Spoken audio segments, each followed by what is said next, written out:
Hi everybody, yes, it's Kyla again, and welcome to Paranormal at the Boneyard. And we are back in Hamilton, in downtown Hamilton in the city. And I just found this little concrete bench, so I thought what a good way to do an introduction here. As I said last time, we were going to be doing theaters again. I have picked 3 theaters right here in Hamilton. We're going to get to our first one first, and then we're going to walk to the other ones, which is a bit of a trek. So we're going to get going now because I've only got 3 hours of parking. So let's go! Well, I was going to do it earlier in the week, this paranormal vlog, but I'm glad I ended up waiting and procrastinating till Friday because this is a gorgeous day. It's been humid for the past few days and stuff, and all the humidity's gone right now. It's just nice, a beautiful warm wind and sun. So I'm very happy to be doing this. And as always, I got my camera on my back because, well, you never know when something is going to be picture worthy. And we're just getting to our first location. It's just up here on the left, and we'll talk about that theater, which is a theater I have performed in. I've auditioned for plays there many, many times. It's very, very old and very, very beautiful. If you like old architecture, you're gonna like this place. Alright, I just had to wait for a big truck to go by. We are in the center of the city, so there will be a lot of traffic, a lot of noise, and the wind's not helping, so I really, really hope you can hear me over all this. So it's pretty funny because normally when I do these filming things, nobody pays much attention to me, but everybody is staring at me today, and I'm not sure why. They weren't before, so every time I've done this, there's been no problem. This time I'm standing in front of a theater. You'd think people would be used to that, being in a theater, but apparently not today. So we are at our first location, which is the Players Guild in Hamilton, Ontario. And this place opened in 1875 and boasts as being the oldest community theater in North America. Not just Hamilton, not just Ontario, not just Canada, but North America. It first opened in 1875 under the name the Garrick Club. And I think that was because of a play that they did. It's called something Garrick or something, I don't know, but they named their theater the Garrick Club for a while. And then that existed for 35 years, and then it morphed into the Hamilton Players Guild Inc. And so that was when it was reestablished, was in 1929. So at the time, the group was searching for a permanent home. The guild house was purchased by the Players Guild here in 1951 and has been the house ever since. Now, to get a little bit of history on the building itself, which is a long history, the property goes back all the way to a grant to a gentleman from 1796. So it's been used for that long. But the building itself was built in 1878 for a lawyer named Valancy E. Fuller. He hit hard financial times though and lost the house and everything else he owned in 1889. The house was purchased by a casket manufacturer. His name was Mr. Ward, and he lived here until 1897. It was then owned by a judge until 1939. The house was vacant from 1940 to 1942. It was written that from 1943 to 1951, it was owned by a woman named Della Cullen, but I couldn't find anything whether or not she actually lived in the house, or she just owned the house itself and maybe rented it out or just left it vacant. I don't know. But in 1951, the Players Guild bought the house and has been using it as a theater ever since. In 1958, they built an addition onto the side, and they painted the door red. But that's pretty much the only, renovations or changes that they made to it. I'm sure they renovated it because, it's a bit different from 1951 than it is to 2021 now. Now, as I said before, I have performed here once in 2017 for the Hamilton Fringe Festival, and I have auditioned for several plays here, but I've never experienced anything paranormal here myself. I honestly am just so overtaken by the beauty of the building itself that I really don't look for ghosts or anything like that. I'm not searching for them. I'm not hoping for them, but I don't doubt they're here either. There's a lot of history on this property. There is a gorgeous architectural building that was built in 1878 and it's still standing. So, and that's a big deal for this city. And so I don't doubt for a second that there are hauntings here. So I will get to them now. The most prevalent hauntings apparently are on the 3rd floor, which is the top floor up there. You can see that? There you go, up there. Gorgeous. Oh my God, I love this building. I'd live here if I could. And the basement. Always. It always is the basement, isn't it? There's always something going on in the basement. But There is one person who said they heard whispers and voices in her ear. One time as she was about to leave, she heard a person exclaim, "Help me and get me out of here." But this person was alone in the building, and she said it wasn't coming from outside, it was coming from behind her inside as she was trying to exit. And so she says, nope, it was definitely inside, and she was alone. So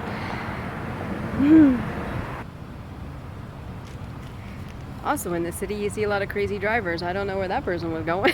Look like she was going to pull right into the theater here in the front lawn. But there was a paranormal group that came through here in 2016. So some of this information I actually got from their website talking about this building. And one of the things they said was that there was a ghost here named Henry, and he's actually quite negative, and he likes to push people. So when you're walking up the stairs, hold on to the railing because he may push you off. And he doesn't like people here. He doesn't like to admit that he's dead, and that he's just a negative spirit. I've looked through the history of what I could find. I could not find a single Henry who owned the property, who owned anything to do with the theater itself. If this is true, perhaps he's an actor who performed in plays and just really liked it. You never know. Now, one of the other things that the paranormal group did was they would use a spirit box, and they would use an ovulus. Now, both of these are ways that the spirits are supposed to be able to communicate with the living. The ovulus has like a dictionary full of words, and you just go through the words, and it'll say, well, what's your name? And it'll say Bob, or it'll be like, how are you? And they'll say dead or something. It's just like one word things. The spirit box is supposed to go through frequencies on different radios and capture words of what the spirits are trying to say and convey through the radio waves. I believe in ghosts. Don't get me wrong. I wouldn't be doing this if I didn't believe in ghosts, and I haven't had my own experiences and whatnot. I don't always believe in ghost hunters. And using things like the ovulus and things like listening to radio waves, I'm on the fence with them. I have used these things, I have experienced things with them, but I always try to keep a little bit of a skeptical mind, because if you're going through radio waves and there just happens to be a word that's spoken on one of these radio stations that it goes through, and you're like, oh, okay, it said this, I mean, it's what we're talking about. Always keep an open mind with stuff like that, okay? Just be like, okay, yeah, that's very interesting, but it could be this. But to get back to the paranormal group in 2016, they were using the ovulus, and they asked if there was anybody there, what's your name? And the ovulus said Jim. Now, I did look up the history, and what I could find, I found a James and a Jim. Now, there was a James Nelson Mills who owned the property back in the 1800s, and in 1876 he was stabbed to death by a man named Michael McCall. And Michael McCall was put on trial, and he was convicted, and down by the Barton Street Jail he was hanged. So 2 deaths relating to this property, not this house, just the property. And James was one of them, and people use the word Jim for James. That one's a stretch because he would go by the name Nelson, but his first name was James. The other one did go by the name Jim, and he was a caretaker for this building. So he was in this building, and he was the caretaker for it while it's been in use as a theater. And he apparently died. I don't remember. In 2009. He passed away in 2009. And so they think that maybe he was the person that they were talking to. He was the spirit. They didn't really get any further than that. They just said that it was Jim, and that was it. But he lived on the 3rd floor, so maybe he's the one up on the 3rd floor haunting it. And finally, one last ghost. There has been sightings of a little girl. And the paranormal group, when they were using the spirit box, came up with the name Elena. So it's entirely possible that there's a little girl who runs around this place. As I said, it was a private home for many, many, many years. So it could have been like the judge's granddaughter, or it could have been like a little girl that grew up here for a few years. You never know. But I've also said the ghosts can go wherever they want. I don't feel that they are restricted by buildings and physical things. So maybe it's just somebody who walked by like I would do and go, wow, I love the architecture of this building and I'm never leaving here. So apparently on the spirit box the name Elena came up, and the little girl has been seen by a few people. Another truck going by. I really hope you can hear me. And there's a Henry, who's apparently not a nice person, who likes to push people off the stairs. Now a motorcycle. And a Jim, which in all likelihood, if it's Jim, it's the caretaker who passed away in 2009, not the original or the old owner from the 1800s, who went by the name Nelson because his middle name was Nelson. So that's it for this place. I'm gonna head on up to the next location, and I know you're gonna come with me because I'm the one holding the camera. So here we go. So yeah, back in Hamilton talking about the ghosts. I keep trying to find other places that I can get to, but with the price of gas, I can't go too far right now, right? So, but I keep trying to find other locations, but Hamilton keeps pulling me back because there's so many stories in Hamilton. And well, you know, I'm from Hamilton, so I've experienced a lot of these stories. But yeah, in the Players Guild, I never had any experiences. I was just taken in awe of the building itself, because it's just so gorgeous. I love old architecture, so I was just absolutely in awe of it. But this next location, I've never performed in it, though I wish I could, but I did have an experience here, so I'm very excited about that. I'm just gonna go this way. There's too much traffic down here. Okay, this is about as close to location number 2 as I want to get, and we are on Main Street in the center of Hamilton, so it's going to be loud, so I really hope you can hear me. Very, very loud. Trucks going by, traffic, people yelling at each other, so I'm hoping this will be okay. But the building behind me here, that little boxy thing with the little doop doop on the top there, that is the theater that I'm talking about. This is now called the First Ontario Concert Hall, but I know it as Hamilton Place. It's always been Hamilton Place, always going to be Hamilton Place. When they change the names, I always forget to, you know, the real names. Also in town here, there's an arena. It was originally Cops Coliseum. They've changed it to the First Ontario Coliseum or something like that, and it's Cops Coliseum. It's always what I'm going to call it. In Toronto, there is the Sky Dome that was changed to, I believe it was the Rogers Centre. You know what? It's the Sky Dome, so that's what I'm always going to call it. But I didn't want to get too close. There's a lot of people going by, and I think there might be something going on probably in the convention center. There's a convention center also attached to the theater, and like I'm seeing tons of cars all pulling in, trying to get into the parking lot down there, and I'm seeing people who parked elsewhere and are walking down here, and they're all in dresses, and they're all in suits and ties and stuff, so they all look pretty good. So I'm pretty sure they're all going to the convention center. There's probably something going on, and I don't want to interfere with that. And yeah, I'll just have a good time talking out here in the sun. So sunglasses go back on. But this was originally called Hamilton Place. It was conceived as a home for local performers in the mid-60s, and it officially opened in 1973. Well, it has since expanded since then, because I have seen concerts here many times, and they're not local. So in 1998, it changed its name to the Ronald B. Joyce Center for the Performing Arts of Hamilton Place. That was quite a mouthful. So they then changed, when First Ontario purchased it, they changed it to the First Ontario Concert Hall.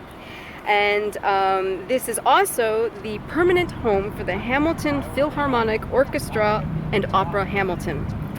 I have to keep looking down because the wind keeps blowing my pages when I hold it upright, so I'm sorry about that. This place has shown everything from touring Broadway shows to Canadian icons to international performers. So as I said, it has since expanded from just doing local performers in the 60s. Some of the plays they've shown here are Evita, West Side Story, National Ballet of Canada, and then some of the Canadian icons, Celine Dion, Leonard Cohen, Anne Murray, Alanis Morissette, and Gordon Lightfoot. None of them I've seen in concert here. So, but they performed here at this nice little building behind me. Oh my goodness. Not only is it windy, but the traffic is insane and noisy and people going by. So I really hope you can hear me with the wind and everything as well. But I have never performed here myself, though I would love to. It is a beautiful building inside, and it has 2 performance halls and is, as I said before, attached to the Hamilton Convention Center. So, you know, some pretty famous people have performed here, as I mentioned before, and then the ones that I have personally seen, I came here and saw Kenny Rogers all by myself. So I have seen Kenny Rogers here, and I've seen Weird Al Yankovic 3 times here. I've seen him 4 times in total. I don't think anybody who knows me is really surprised that I love him so much, but I've seen him 3 times in this building here. I've also seen the Blue Man Group perform here, and Monster Truck, local, a Hamilton band, Monster Truck, has performed here, and I saw them. So, there we go, we got some local here. And Finger 11, who's kind of local. They're in Burlington, but they performed here, and I've seen them twice, and I've saw them once here, so yay! I also came here with a paranormal group called Haunted Hamilton, which, if you look them up on Facebook, you'll be glad you did. It's run by Spooky Steph, and she's awesome. So I highly recommend looking up hauntedhamilton.com and joining the group, because they're a lot of fun. And I came here with them, and that is where I had my experience. Now, when I came here with Haunted Hamilton, it was in 2018, and it was 2 weeks after I had just had, actually, yeah, maybe a week and a half, 2 weeks after I had just had major stomach surgery, which saved my life, so yay for that. But I was still really in a lot of pain. But I thought, I'm a strong girl, I have a high pain tolerance, I can do this, no problem.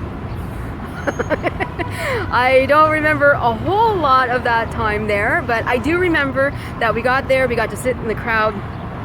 We traveled, we wandered around in the backstage. So I at least have been backstage. I've never performed here, but I've been backstage. So that was always cool. And we told stories and things like that. And they had a psychic who was here, and I'm not going to name her name because I honestly don't remember it, but she was very rude. She was all very high and mighty, and I'm this and I'm that, and I'm better than you because I'm psychic. And I'm like, that's crap, because I started hearing things where nobody was. And I was talking to her. I said, do you hear this? What do you think this is? Yada, yada, yada. And she's like, I don't know. And she was very rude. She brushed me off. And I'm just like, well, aren't you the bloody psychic? Like, aren't you supposed to, if I'm asking a question, just be like, I'm sorry, I don't know. I can't tell. I can't sense anything. But she was very, very obnoxious and very, so that was, I think, my only negative experience here was with that woman. It wasn't even a living woman who refused to talk to me. So yeah, that was interesting. So they let me go into the theater first to sit down and relax and just chill with my brother, and other people sort of stewed around outside.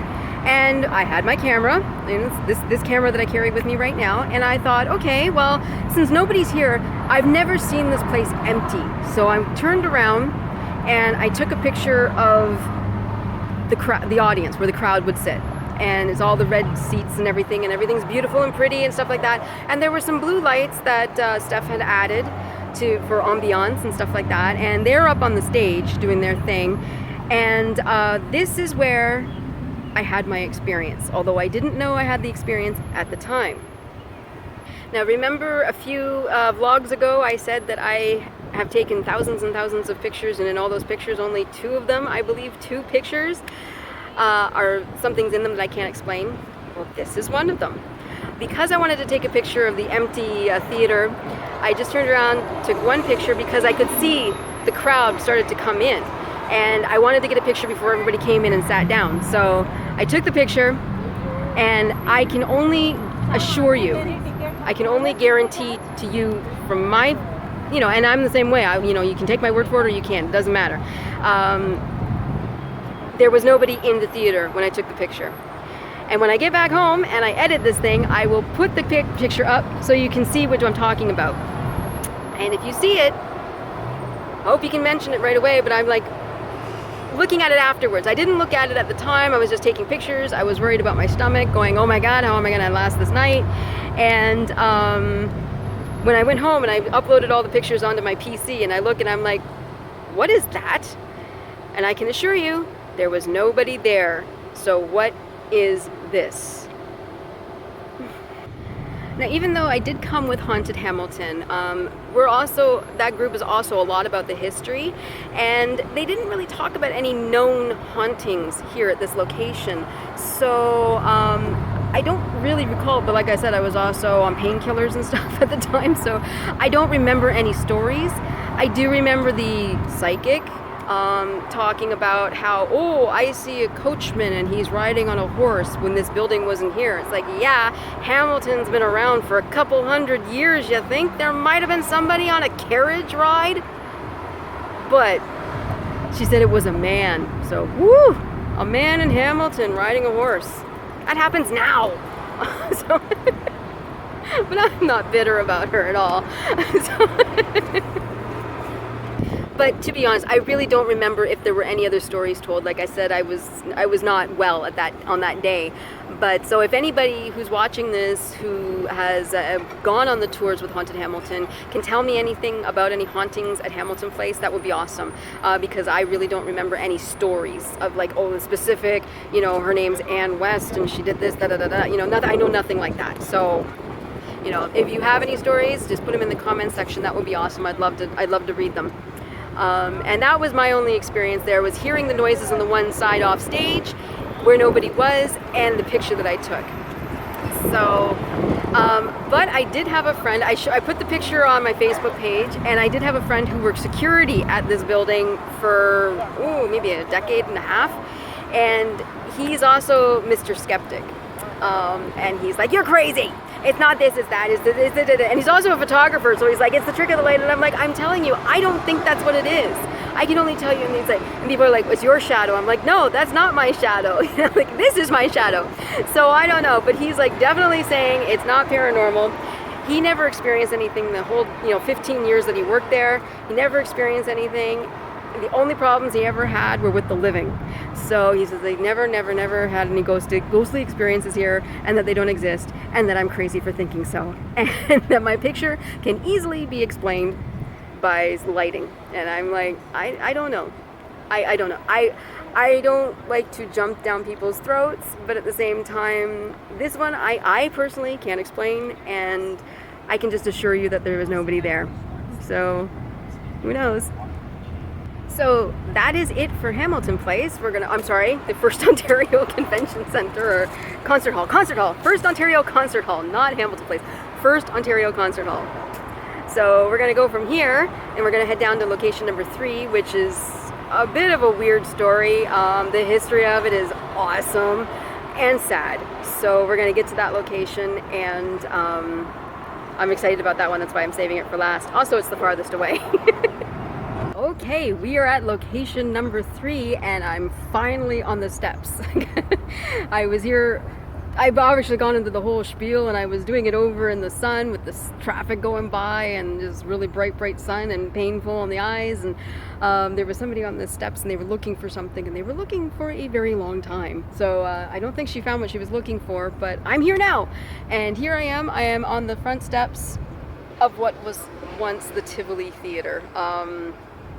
This was my favorite theater here. I've never performed here, but I did see a play here once, and sadly it collapsed in, I believe, 2000,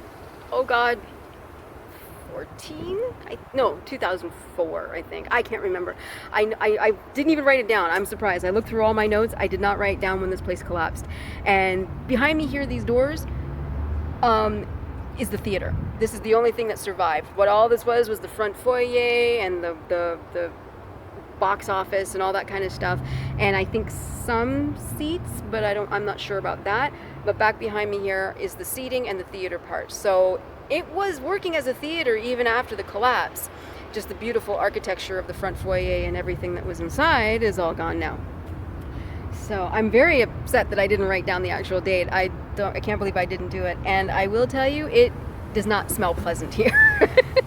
I'm glad to be in the shade, but it really stinks. So I'm trying not to touch too much stuff. Just my butt on the stair here. So we're gonna get to the history right now. It's also a lot quieter here too. It's a little bit away from the road, so I'm happy about that. But it's still a little windy, so I'll be looking down a lot with my notes again. So It was built in 1875 and it was made as a carriage factory. The carriage factory closed in 1881 and a theater opened in this place in 1909, which was originally called the Wonderland Theater. An extension was added and the name changed to the Colonial Theater.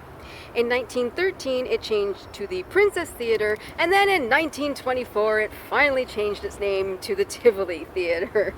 And this place had increased its seating to 2,000 seats, and it would show vaudeville shows, and it would show movies.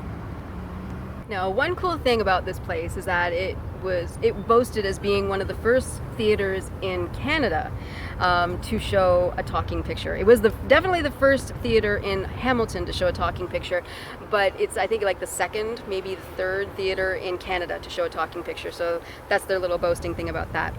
By the time it hit 1950s, obviously vaudeville closed. They weren't doing any theater stuff here at the time, so it was strictly showing movies at that time. And it showed its last movie in 1989, which was Indiana Jones and the the Last Crusade. Oops, okay. Indiana Jones and the Last Crusade. And there were 42 people in attendance in a place that seats 2,000. So yeah, they stopped showing movies here. So I'm assuming that shortly after they had stopped showing movies here, they started opening it up as a theater for, you know, live plays, because I did see a play here, I think 1991. It was with my drama class in high school, and we came and watched How Could You Mrs. Dick, which is about the infamous Evelyn Dick of Hamilton, who participated in the murder of her husband. And it's a pretty decent play. I really enjoyed it, and someday I may talk about her. She's more history. I don't know of any hauntings about Evelyn Dick, but she's definitely Hamilton history. So if you want to look her up, go ahead. I think she's overrated, but that's my story and I'm sticking to it. But seeing that play was my introduction to this theater, and I fell in love with it. It was just this beautiful building, and it's got, you know, statues inside, and it's this old theater look, and it was just beautiful. I did take pictures of it in the 90s when it was still standing, but they're filmed. So if I can find the prints of the building itself, I will scan it and post it right here just so you can see it, because it was a gorgeous building. I can't even remember the name of the movie that was being shown at the time, but or the theater, I don't know, but it was a while ago. It was on film, and if I go through my archives, I might be able to find it and I'll be able to post it here for you. I also have taken pictures inside after the collapse and took pictures of what it looks like now, and it's in big disrepair. I would actually like to get in there now, because I don't know what it's being used for now. There's been theories of it opening up. They're going to make loft apartments. I have heard theories that they're going to expand this area where I'm sitting right here, and they'll make it like this huge condo place. I've heard theories that they're going to keep it as a theater and, you know, rebuild a foyer again. I don't know. It's been this, that, and the other 10 times over. Right now it's just sitting here rotting, and as a photographer who likes to take pictures of derelict structures, I would like to get in and take a look, but as somebody who loves old theaters, I'm sad that it's slowly deteriorating, and I really wish something would be done with it. Pretty much anything, just as long as they could keep the theater part, that would be nice. Okay, so now we're going to get to the history about one of the owners. Now, this is, oh, I love this part because there's so much mystery to this one that's what I really love. Now, I didn't find too much information about any of the owners, because what I do is I look up everything online. I'm not an archivist, I'm not a researcher, I'm only doing this for my own edification, you know, so I'm not going into a bunch of libraries and going deep down into their archives to find information about people. I'm just looking up online. So everything that I have found online. So I couldn't find a lot of owners until it was owned by famous players at one point. But this guy owned it. And if you know anything about theaters in the early 20th century in southwestern Ontario, you know the name Ambrose Small. Ambrose Small owned this theater at one point in time. Now, Ambrose Small was a Canadian theatre magnate. He owned the Tivoli for a while, along with the Grand Opera House in Toronto, the Grand Opera House in Kingston, the Grand Theatre in London, and he disappeared in 1919. His body was never found. Or was it? I was able to find a couple of pictures of Ambrose Small that I'll post here. He actually was a small man, so that's interesting that his name was Small. But what is known that happened the day he disappeared was that he was selling, I think he was selling off some of his theaters. So he had just done a big, huge money deal with a couple of people.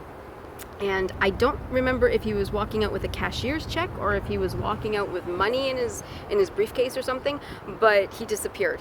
He walked out of the theater and nobody saw him again. And there is wide belief, and I'm including myself in this belief, that his wife had something to do with his disappearance, but it was never proven. His body was never found, wife was never charged with any wrongdoing, and it just sort of went into the archives of a missing person. He was declared dead in 1924. So why am I bringing that up? Not just because he was the owner of this place, and it's been said that his ghost probably haunts this place, as well as the theater in London. I bring this up because they did find something in this theater that was very, very interesting. In 1995, the owners here were doing some renovations of the place, and they burst through a wall and found a small storage room that they didn't know was here. Now, this is the kind of thing I live for. I would have died of joy had I seen what these people had seen when they opened this place up. And it probably all would be in my house by now. I would have found a way to sneak it out of here and keep it. They found so much stuff from the early 20th century theater life inside this room. They found old steamer trunks, old posters, old movie reels, props, and costumes. Oh my god, oh my god. I'm just like, why can't I find something cool like this? Oh my god, so awesome. In the very far back of that room, they found a really old, rusty steamer trunk, and the initials on the outside of the steamer trunk were A. Small. So it clearly belonged to Ambrose Small. Well, I don't want to say clearly, maybe frosted glass, clearly. So it belonged to the Ambrose Small family. They opened this up and they found a human skeleton inside this trunk. Now, like I said, he was a small man. He could fit into a trunk, especially if he's dead. They looked at it and they were like, is this a joke?